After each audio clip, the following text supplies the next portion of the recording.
সৎসঙ্গ নিয়ম অনুযায়ী প্রথমে বিনতি প্রার্থনা সদ্গন্তরী পাঠ তুমুল কীর্তনের মধ্য দিয়ে এতক্ষণ সময়টা অতিবাহিত হয়েছে এবং এখন কিছু একটা আলোচনা করতে ঠাকুর সম্বন্ধে আমাদের নিয়ম অনুযায়ী। আমি তো সেরকম কিছু জানি না, আমি নিজের মতো করে বলবো। আমরা যে ঠাকুরের নাম নিয়ে ঠাকুরকে ভালোবেসে কত ভালো আছে সেটাই বলবো। আমার মনে হয় এখন যে দ্বিতীয়টা বেরিয়েছে, আরো আগে যদি হতো তাহলে আমাদের অনেক উন্নতি হতো। আরো আমরা অনেকে দীক্ষা নিয়েছি অনেক বছর আগে, আমরা কোনো কিছুই জানি না, কোনো কিছুই একদম কোনো কাজই ঠাকুরের কাজ করি না, অনেক পিছিয়ে পড়ে আছি। সেই দ্বীপটা যদি আরো আগে হতো আমাদের আরো ভালো হতো। সেই কারণে এখন যে দ্বীপটা বেরিয়েছে অনেক ভালো হয়েছে।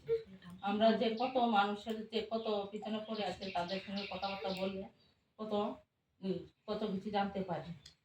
আর ঠাকুরকে ধরে আমরা যারা ঠাকুরকে ধরে ঠাকুরকে ভালোবাসি, ঠাকুরের সবকিছু নিয়ম মতো যারা পালন করছে সবাই খুবই ভালো আছে, মনের দিক দিয়ে খুবই শান্তি আছে। টাকা পয়সা থাকলেই তো সবকিছু না, মনের শান্তি আসল। আমাদের যে ঠাকুরকে ধরে কিন্তু মনের শান্তিটা পাওয়া যায়, শুধু টাকা পয়সা থাকলেই চলবে না। আমাদের ঠাকুর যে নিয়মগুলি দিয়ে দিতেন, সকালে ভোরবেলা ইষ্টভীতি নাম দেন, তারপরে বিনতি প্রার্থনা, দুপুরবেলা সন্ধ্যার সময় আবার প্রার্থনা, দুই বেলা আমরা পূজা দিই সবসময়। আমাদের কিন্তু এটা করাতে আমরা ঠাকুরের সামনে সবসময় দিনে 3-4 বার করে যাওয়া হচ্ছে এবং ঠাকুরকে ভালোবাসাটা আরো বেড়ে যাচ্ছে। আর ঠাকুর প্রসঙ্গে আমরা যে মাতৃসঙ্গে যাই, সৎসঙ্গে যাই, যার এই আলোচনাগুলি শুনি আমাদের কিন্তু আরো অনেক কিছু জানতে পারি আমরা। তাই আমরা যে ঠাকুরকে ধরে কত আনন্দে আছি। আমি তো এখানে নতুন বাড়ি করেছি, আমি তো কাউকেই চিনি না। তারপর আমি বলতাম আগে আমি কিভাবে থাকবো একা একটা বাড়িতে, আমি তো কেউ এখানে তো আমার কেউ নাই, কোনো আত্মীয় স্বজন নাই, আমি কিভাবে থাকবো। ঠাকুরকে আমি এই কথাই বলেছি, ঠাকুর আমি যেখানে বাড়ি আমার হোক হবে সেখানে আমার গুরু ভাই বোন যাতে থাকে। ঠাকুর আমার কথা ঠিকই শুনেছে। আজকে আমার সবাই অনেকজনই পরিচিত, কিন্তু আমি একটা রাস্তা বেরোলে বা কোনো জায়গায় দেখা হলে একজনের জয়গুরু দিই, জয়গুরু দিদি, জয়গুরু দাদা, আমার অনেক ভালো লাগে।